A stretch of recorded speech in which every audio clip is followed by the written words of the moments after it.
Emory Tate crushes opponent in 15 moves. Not only does he win in 15 moves, his opponent resigns despite being up material. It's a fascinating game, I think you'll enjoy it. The game was played in 2010 and Emory has the black pieces and is playing a Russian opponent who goes by the name of Vadim Kudryovtsev, who's rated 22-15 and Emory is rated 23-22. So Tate's opponent goes knight f3, this is known as the Retti's opening. Emory goes g6, preparing to fianchetto his bishop to the g7 square.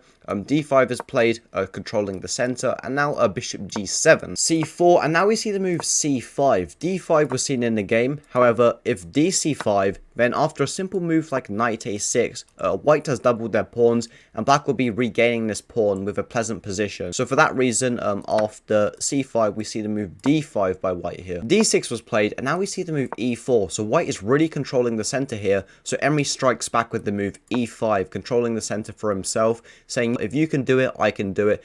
As the center is the most important part of the board, so you definitely want to try control it as much as you can. h3 was played, white stops his bishop from coming to the g4 square, where it would pin this knight to the queen's defense. So black here continues with knight d7, and after knight c3, we see the funny looking move, bishop h6. And although black has moved the same piece twice in the opening with bishop g7 to bishop h6, black actually has good justification for it. When this bishop was on g7, the pawn on e5 was completely blocking this bishop's scope. So with bishop h6, we exchange our bad bishop for white's good bishop. So if you look at white's position here, all of white's push pawns have gone to light squares, which means this light square bishop is kind of out of squares. It doesn't really have anywhere to go to because all of its pawns are occupying its squares. But with this dark squared bishop, it has lots of squares to go to. It has this whole diagonal to really roam, which means it's more valuable than this bishop. So with bishop h6, we kind of eliminate our bad bishop. All these pawns were blocking it anyway, and we're trading it for white's good bishop. So a bit of strategy there for Mr. Tate, as if he can exchange this, his light squared bishop is going to be a lot better than white's light squared bishop. Bishop d3 was seen in the game, and now Tate pulls the trigger and decides to exchange this bishop on c1, queen c1, and now the move h6. This move h6 stops any of white's pieces from coming to this g5 square, and also has some subtle ideas we'll explore a bit later on in the game. And now we see the move castles by white. So white is just finishing off his development, and now we see the move knight g to f6, so Emory just trying to do the same. And now the interesting looking move knight h2.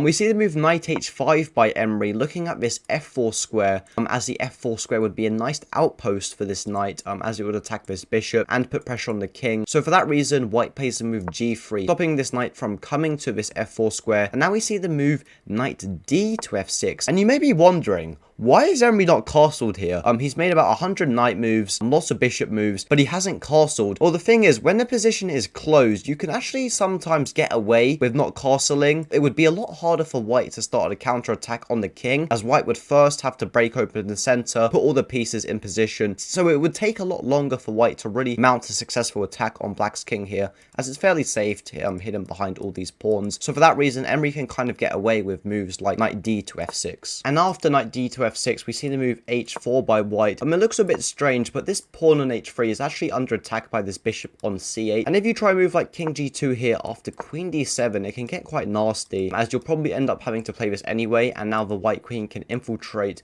and a move like g4 would blunder to knight f4, forking the king and hitting the bishop, so that would be lights out. So for that reason, after knight d to f6, we see the move h4 by white. And Tate, just being Tate, goes g5 here, completely blowing up the position. hg5, hg5, and now the move queen g5. And it looks here like, oh no, black has blundered a pawn. White's queen is in the game. White's going to be winning this.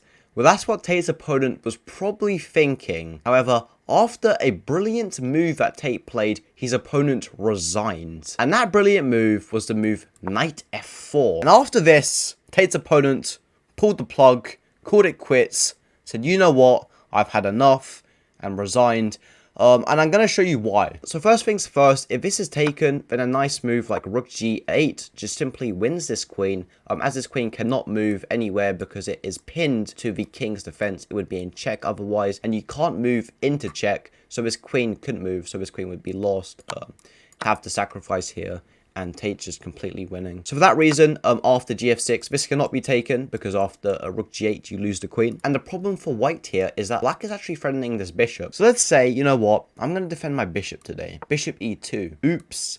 Knight h3, hitting this queen and checking the king. The king has to move as it's in check, and we simply win this queen, completely winning for black here. So for that reason, after knight f4, this position is over because there's nowhere for this queen to even defend this bishop, because if this bishop moves, then you simply lose to a fork, and if you move the queen, there's nowhere for it to defend this bishop, so this would be all over. So Tate strikes again with another miniature. If you enjoyed this video, like and subscribe, and if you want to see any more of Emory Tate's games, I've got some right here for you. Thank you for watching and have a good day.